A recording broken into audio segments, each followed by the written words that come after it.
नमस्कार सभी विद्यार्थियों को। स्वागत है हमारे इस educational YouTube channel Anil Dhankhar physics smart classes में। तो स्टूडेंट्स, हम पढ़ रहे थे चैप्टर नंबर 5 अपना विद्युत धारा का। और जो विद्युत धारा है, विद्युत धारा जो है अपना, उस विद्युत धारा के अंदर हम सेलों के बारे में पढ़ रहे थे। और जो सेल थे वो सेल के बारे में हमने पढ़ा था कि सेल के अंदर क्या आंतरिक प्रतिरोध होता है, क्या सेल के अंदर विद्युत वाहक बल होता है, क्या सेल की टर्मिनल वोल्टता होती है, उसके बारे में हमने पढ़ा था। अब हम आज पढ़ते हैं विद्युत सेलों के संयोजन के बारे में। हमें अगर ज्यादा परिमाण की विद्युत धारा चाहिए तो ज्यादा परिमाण की विद्युत धारा के लिए हम दो या दो से अधिक सेलों को हम जोड़ देते हैं। और दो या दो से अधिक सेलों को जोड़ना जो है वो क्या कहलाता है? सेलों का संयोजन। और सेलों को हम कितने प्रकार से जोड़ते हैं? दो प्रकार से जोड़ते हैं। जैसे हमने संधारित्र को हमने जोड़ा श्रेणी क्रम और समांतर क्रम में, प्रतिरोध को हमने जोड़ा श्रेणी क्रम और समांतर क्रम में, ऐसे ही सेलों को हम जोड़ते हैं श्रेणी क्रम और समांतर क्रम में। पहला जो संयोजन आता है विद्युत सेल का वो आता है श्रेणी क्रम संयोजन। तो देखिए स्टूडेंट, श्रेणी क्रम संयोजन के लिए हम क्या करते हैं? सेल का प्रतीक आपको पता ही है, सेल का ये प्रतीक होता है, ठीक है। ये एक सेल है और ये दूसरा सेल है। एक सेल का जो प्लस टर्मिनल है वो हम किसी विद्युत परिपथ के जिसका प्रतिरोध R है उसके एक सिरे से हम जोड़ देते हैं। दूसरा जो है माइनस जो सिरा है वो दूसरे सेल के प्लस से यानी ऑपोजिट टर्मिनल से हम उसको जोड़ देते हैं। दूसरा या अंतिम सेल जो भी होगा, हमारे पास दो ही है, अंतिम जो सेल होगा उसका दूसरा सिरा वो उसी परिपथ के दूसरे सिरे से जोड़ देते हैं। इस प्रकार से सेलों का कौन सा संयोजन हो जाएगा? श्रेणी क्रम संयोजन हो जाएगा।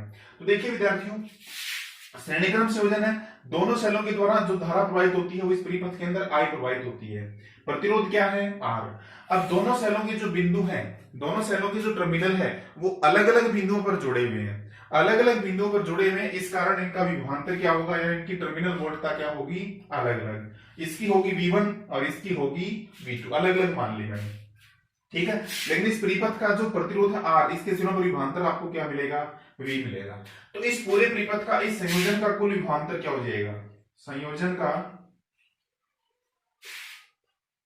कुल विभवांतर, संयोजन का कुल विभवांतर, इस संयोजन का कुल विभवांतर क्या हो जाएगा? देखो V equal to V1 plus V2। इस V का मान इन दोनों के योग के बराबर आपको मिलेगा। V बराबर V1 प्लस V2।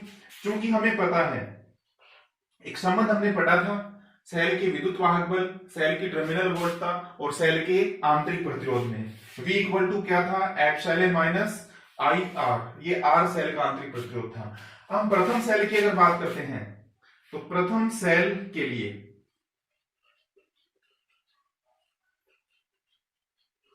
तो प्रथम सेल के लिए क्या होगा? देखो V1 होगा, V1 इक्वल टू क्या होगा? Epsilon 1 minus I। धारा पूरे परिपथ में क्या है? I। पहले सेल का आंतरिक प्रतिरोध क्या है? R1। तो V1 इक्वल टू क्या हो जाएगा? Epsilon 1 minus IR1। ये हो जाएगा इक्वेशन नंबर, इसको इक्वेशन नंबर फर्स्ट और ये इक्वेशन नंबर सेकंड। ऐसे हम दूसरे सेल के लिए भी ज्ञात कर सकते हैं। दूसरे सेल के लिए क्या होगा? देखो, दूसरे सेल की अगर हम बात करते हैं, दूसरे का विभवांतर क्या है? V2।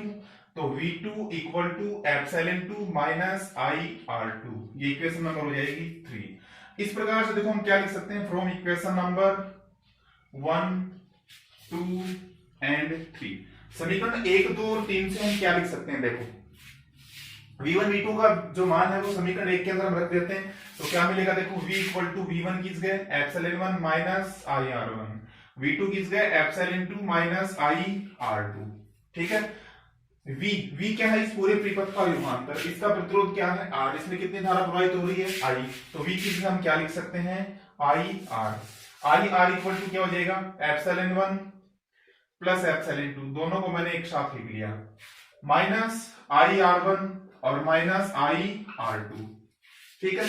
I के सारे पदों को आप एक साइड में लिख लो, इधर ले आते हैं I के पद, तो हो जाएगा IR, ये दोनों माइनस के थे, प्लस हो जाएंगे, IR1 plus IR2 equal to क्या हो जाएगा? Epsilon 1 plus epsilon 2। यहां से देखो हम क्या कॉमन ले लेते हैं? I, इसमें से हम कॉमन ले लेते हैं। I कॉमन लेंगे तो क्या बचेगा? देखो यहाँ पे capital R plus small r1 plus small r2 equal to epsilon 1 plus epsilon 2।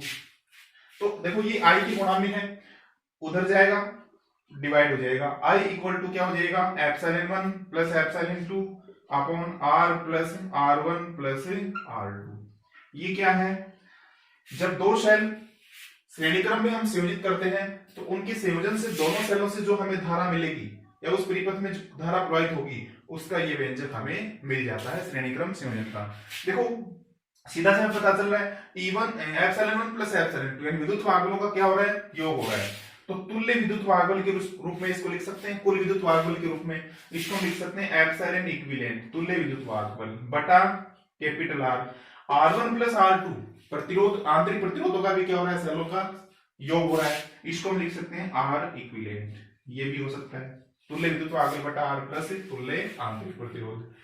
अगर हमारे पास बहुत ज्यादा सेल n सेल अगर जुड़े हैं, n सेल एप्सिलॉन विद्युत वाहक बल के अगर श्रेणी क्रम में जुड़े हैं तो उस कंडीशन के अंदर देखो क्या मिलेगा आपको, I इक्वल टू ये हो जाएगा n एप्सिलॉन। कैसे, epsilon plus epsilon plus epsilon n बार जुड़ेगा n एप्सिलॉन बटा R प्लस ये भी कितनी बार होंगे R n बार, तो क्या जाएगा n R। तो n सेल अगर श्रेणी क्रम में जुड़े तो उसका फॉर्मूला है वो आपको ये मिल जाएगा।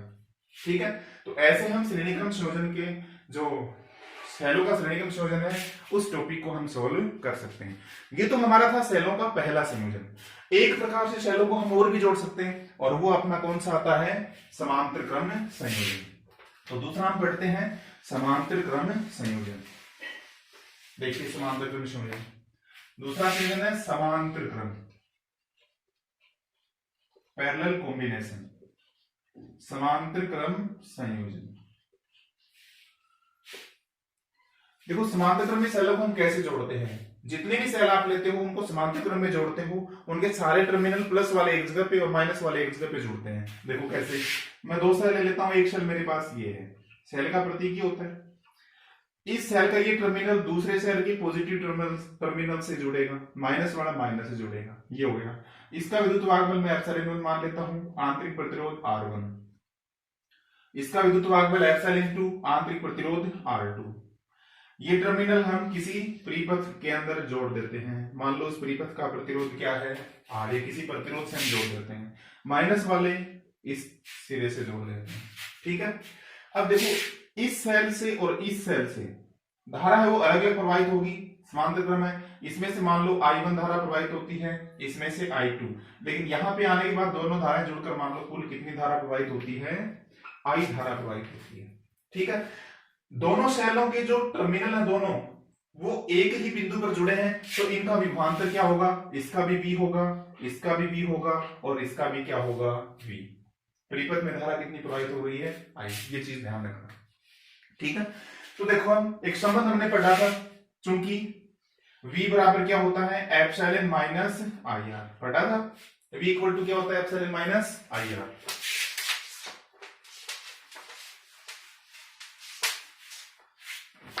तो देखो प्रथम सेल के लिए हम क्या बना सकते हैं, प्रथम सेल के लिए चलिए I बराबर निकाल लेते हैं, एक बार I बराबर हम निकाल लेते हैं, V इक्वल टू ये है, तो देखो IR इक्वल टू क्या हो जाएगा, एप्सिलॉन माइनस V हो जाएगा, या I बराबर क्या हो जाएगा, एप्सिलॉन माइनस V बटा स्मॉल r लिख सकते हैं ऐसे। इसको लिख लेता हूं मैं, चलो इसको नहीं, अब प्रथम सेल की हम बात कर लेते हैं।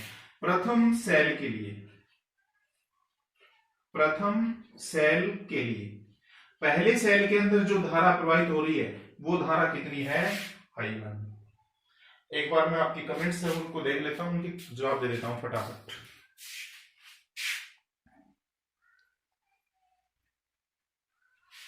ओके, वेरी गुड इवनिंग सभी को, जितने विद्यार्थी मेरे साथ जुड़ चुके हैं उनका बहुत बहुत धन्यवाद। प्रथम सेल के लिए क्या हो जाएगा, देखो I किस गए, प्रथम सेल की जो धारा है वो क्या है, I1 इक्वल टू देखो एप्सिलॉन, पहले सेल का विद्युत वाहक बल क्या है, एप्सिलॉन 1 माइनस V बटा क्या है, R1 ही तो आएगा, पहले सेल का आंतरिक प्रतिरोध। इसको लिख लेता हूं मैं समीकरण नंबर 1। ऐसे दूसरे सेल से प्रवाहित धारा या दूसरे सेल से ली गई धारा, दूसरे सेल के लिए, दूसरे सेल के लिए क्या होगा, देखो I2, I किस जगह क्या जाएगा, I2 इक्वल टू एप्सिलॉन किस जगह क्या जाएगा, एप्सिलॉन 2 माइनस टर्मिनल वोल्ट था V, आंतरिक प्रतिरोध R2। ये हो जाएगा समीकरण नंबर 2। I1 इस सेल से ली गई धारा या और I2 इस सेल से ली गई धारा, तो परिपथ में प्रवाहित कुल धारा क्या आ जाएगी? कुल धारा। कुल धारा कितनी प्रवाहित हो रही है? I, और I का मान किसके बराबर होगा? I1 प्लस I2 के बराबर होगा। ठीक है, तो समीकरण 1 और 2 से हम मान लिख लेते हैं। फ्रॉम इक्वेशन नंबर 1 एंड 2 क्या लिख सकते हैं? I इक्वल टू I1 किस जगह पुट कर दूं? Epsilon 1 minus V upon R1 plus epsilon 2 minus V upon R2।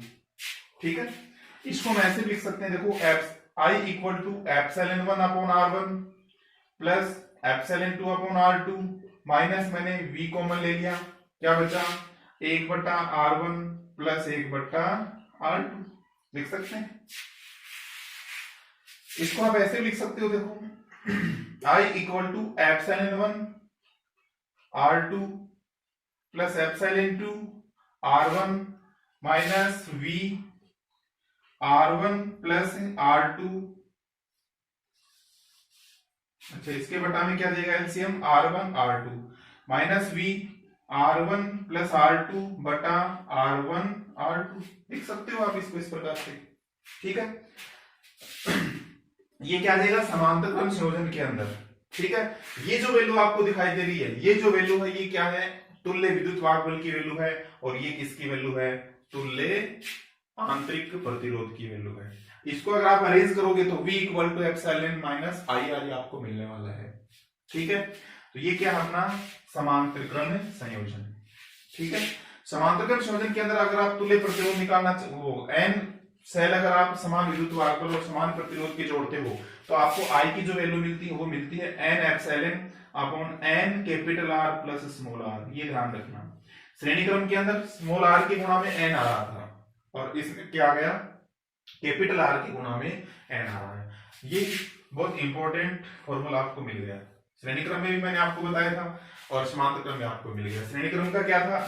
n epsilon ऊपर सेम था upon R plus n r था, R capital R plus n गुणा स्मॉल r था। यहाँ पे क्या मिला? स्मॉल n गुणा capital R plus small r। कैसे मिला ये पता चल गया होगा आपको। ठीक है, तो इस प्रकार से हम क्या कर सकते हैं? सेलों का जो संयोजन है उसको हम डिफाइन कर सकते हैं दो प्रकार से। ठीक है स्टूडेंट्स, ये हमारा हो गया सेलों का संयोजन, और इसी के साथ हमारा चैप्टर नंबर 5 जो है वो लगभग कंप्लीट हो जाता है। एक छोटा सा टॉपिक उसके अंदर आता है विद्युत शक्ति का, जो आप 10th क्लास में बहुत डिटेल से भी पढ़ चुके हो उसके बारे में। विद्युत शक्ति का छोटा सा टॉपिक आता है। उसके बाद अपने आते हैं चैप्टर नंबर 6 विद्युत परिपथ का। इलेक्ट्रिक सर्किट है वो कैसे बनते हैं, इलेक्ट्रिक सर्किट जो होता है उसके अंदर कौन सी शाखा के अंदर, कौन सी ब्रांच के अंदर कितने परिमाण का जो करंट है वो फ्लो हो रहा है, कितने परिमाण की विद्युत धारा प्रवाहित हो रही है, कितना उस शाखा का प्रतिरोध है, ये सारे के सारे हम पढ़ेंगे आगे। और उसके लिए अपना आएगा सबसे इंपॉर्टेंट नियम किरचॉफ का नियम, और उस पर आधारित हम कुछ ऑपरेटर्स भी पढ़ेंगे, कुछ उपकरण भी पढ़ेंगे, कुछ सिद्धांत भी हम पढ़ेंगे। ठीक है, धन्यवाद विद्यार्थियों, घर पर रहें, सुरक्षित रहें।